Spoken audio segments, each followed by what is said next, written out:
Salam, hörmətli icraçı.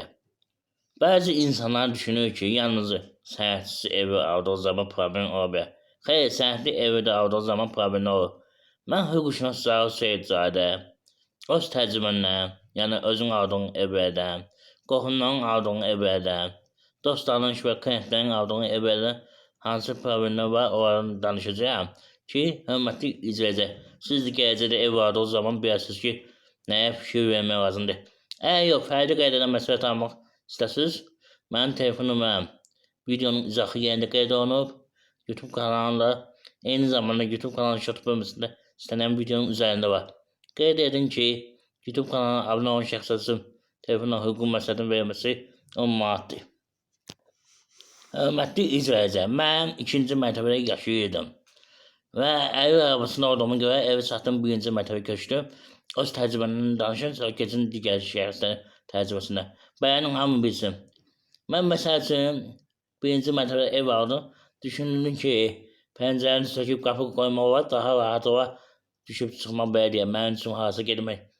Amma bunun üçün mən özüm hüquqşünas olduğuna görə prosedur qayda var idi, məhkəməyə müraciət edirdik, icra hakimiyyətində problem olurdu. Yəni gələcəkdə siz də belə problemlər olmasın deyə əvvəlcədən evi alırsınız, baxın görün, orada qapı açmaq olacaq, olmayacaq, evinizdə xəstə adam varsa, icazə biləcəksiniz, ala bilməyəcəksiniz, bunun hamısını bilin. Digər məsələ ondan ibarətdir ki, vəsiyyətnaməli evləri almıyorum, hörmətli icraçı. O nə deməkdir? Nənədən, babadan qalmış ev olur və yaxud ana, atadan qalmış ev olur, təcrübədə götürür, adından sarı həmin adam satır ki, digər qohumlar xəbər tutmasınlar. Amma qanunvericiyə əsasən 3 il müddətində alqı-satqı müqaviləsində olan, yəni evi almışsınızsa, o halda alqı-satqı müqaviləsinin vəqəbi ola bilər. Müəyyən hallarda qohumlar gəlib deyə bilər ki, qardaşıma vəsiyyətnamə verib, məsələn, və yaxud bacıma. Mənə də pay düşür, mənim də payımı istəyər. O 3 il müddətində ola bilər. Eyni zamanda vətəndaş əgər boşanıbsa, 3 il keçmibsə, onun mütləq şəkildə yoldaşının razılığını alır. Ona görə ki, qanunvericilikdə boşanmış şəxs də 3 il ərzində əmlak davası aça bilər məhkəmə qaydasında. Nəzərə alın. Bundan əlavə məsləhət görməyən ki, fiziki şəxsdən, yəni adi vətəndaşdan ev krediti alsın. Tutaq ki, evin məsələn deyək, 60.000 qiyməti varsa, deyə 50.000-i indi ver, 10.000-i sonra verərsə, kredit müqaviləsi biraz təhlükəlidir. Ona görə ki, notarius görmür ki, bu ev, yəni belə deyək, məhkəmə tərəfindən həbs qoyulub, qoyulmur, göb olub, olunmur. Yəni sonra problem yaranır. Sonra bir də görürsünüz ki, ortalığa bir qərar çıxır ki, məhkəmə həbsdədir. Daha düzgün məhkəmə evi həbsə qoyub. Hörmətli icraçı. Sonra da problem olur ki, digər vəsailə gəlir çıxır ortalığa. Eyni zamanda ölmüş şəxsin evin kimsə götürüb adını keçirilibsə, tez müddətə satılsa, həmin evi almıyor. Mütləq şəkildə vəsailə ortalığa çıxacaq. Deyəcək, bizə də pay verin. Mübahisəli bir məsələdir. Bundan əlavə, hörmətli icraçı, digər məsələ də var.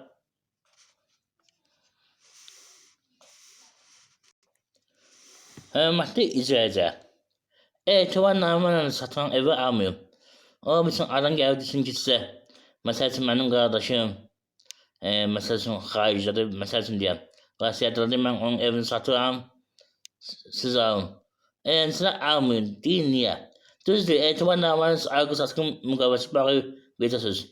Amma həmin mülkiyyət sahibi evdən qeydiyyatdan çıxmayacaq, qeydiyyatda qalacaq. Burada sizə 2 də problem yaradacaq ən azından. Birinci problem odur ki, sosial yardım ala bilmirsiniz. Deyəcək, onun gəlirini göstərin. Digər haldasa, digər məsələdir. Gələcəkdə əgər həmin evi satma fikriniz olsa, sata bilmirsiniz. Mütləq şəkildə onun razı olmalıdır. Digər aile üzvləri də qeydiyyatda qalırsa, o da problemdir. Eyni zamanda onu da qeyd edin ki, əgər söhbət gedir həyat evlərindən və yaxud bina evlərdə olsun, vətəndaş desin ki, sənədlərim hazırdır, mən sənə etibarnamə ilə evi vereyim, mən hansısa ailə üçün gələcək, qoysa gecə burada yoxdur, xaricdədir, Onu da eyemiyorum. Sonra gelip diyecek ki belediye ayağı üzüm razıdır. Satmıyor. Problem yaranacak. O diyecek benim razı olmadığını satıp problem değil. Veya size etibarname verirse istenen vakti hemin etibarnamenin veya ihtiyacı tehlikelidir. Dediğim gibi eğer sensiz evdese veya yalnızlık saati evdese ümumiyyətlə sensiz ev yoktur. Senin evin saati var. Sadece kötünü tapabilmeyen insanlar. Bir de onun hukuku statüsü var. Üz isteyen ifademi gelip pazarda satılan tavuk düzeninde saati var yani. Yani böyle diyelim o halde ev dinlendisi saatsiz ev satı varsa bir var algı satkı mukavvesi, algı satkı mukavvesi eğebilmişsiniz. Dize saatte yalnızlıdır. O halde ilkin algı satkı mukavvesi hürmetli izleyeceğim. Mütvekkilede. İlkin algı satkı mukavvesinin farkı ondan ibarettir ki orada yazılı ki gelecekte fankası evi sana düzelse yani öfteyi götürür ki evi size satmağa başkasına verebilmez. O öfteyi var. Hatta hemin şahsın böyle hayat yoldaşı varsa o da razılığını verir. Gelecekte problem olmur.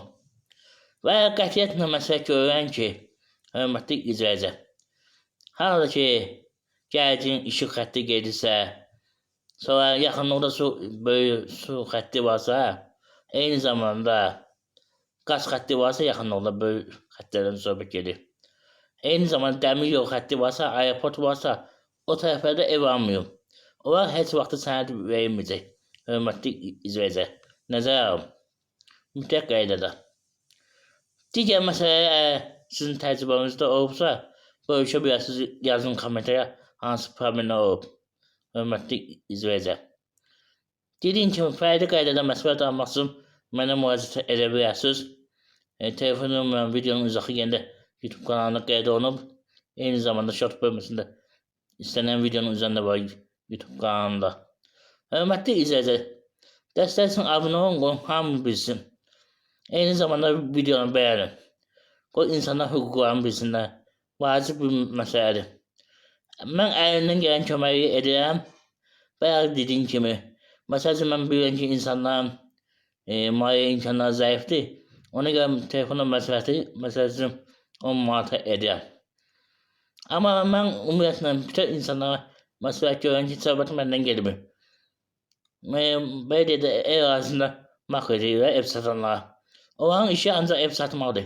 Amma siz ev amaçdan qabaq istənilən bir hüquqşünasa bəlkə müraciət edin, bir 50-60 manat xərcləyim. Məsləhət alın ki, gələcəkdə problem olmasın. Hörmətli izləyicilər. Vacib bir məsələlərdən biridir. 100 min, 50 min pul verib alırsınız, amma onun yanında 50-60 manat söhbətini edirsiniz. O da sonra sizə problem olur. Ona görə məsləhət görmürəm. Məsləhət görün ki, məsləhət arasız, sonra arasız. Ki problem olmasın. Sonra gələcəkdə həmin evi nə sata bilirsiniz, nə bağışlaya bilirsiniz. Problem olur. Əməli başlayır. Ona görə hörmətli izləyicilər nəzərə alın ki, problem olmasın sizə. Ən əsas məsələlərdən biridir. Yəni insanlar var ki, dediyi kimi, deyər ki, neynəyəm müqavəni, neynəyəm falan şey. Yox, sonra gələcəkdə problem olur. Bir də görürsünüz, insan da boşanır. Yoldaşım verir ki, evdən mənə pay ver. Və yaxud digər qohumla gələcək ki, mən versəm, mənə də pay ver. Ona görə problem olur. Ona görə məsləhət alın. Sonunda bir daha sizin hamınızdan xahiş edirəm ki, videonu bəyənin, kanala abunə olun. Qoy hamı bilsin. Eyni zamanda mən əyri şəxs olduğuma görə, əyri arabasında olduğuma görə bir yer üstü götürüb həmin əyri dostlarımın əykini sataq. Həmin də mən gəşli hüquqi yardım göstərdim. Ona görə ki, Ramazan bayramı ərəfəsində xeyri aksiya həyata keçirəcəyəm. Kim qoşulmaq istəyirsə, abunə olsun kanala. Eyni zamanda mənim sosial yardım, amment, uşaqla ünsiyyət, əməkin bölgüsü və digər mövzularda mənim videolarım var. 300-dən yuxarı, şortla bir yerdə. Baxa bilirsiniz. Baxın, yəni hüquqi mühafizəm hörmətli izləyəcək. Bundan sonra gələn videolarla tanış olmaq istəyirsinizsə, dediyim kimi abunə olun. Eyni zamanda orada zingo işarəsi var. Onu aktiv edin ki, video gəldiyi zaman sizin xəbəriniz olsun. Diqqətinizə görə çox sağ olun. Sağ olun hörmətli icraçı. Və imkan daxilində bu abunəni satdıq 10 minə. Hal-hazırda 4900-dən yuxarı abunə var. Bunu 10 min edək. Diqqətinizə görə sağ olun.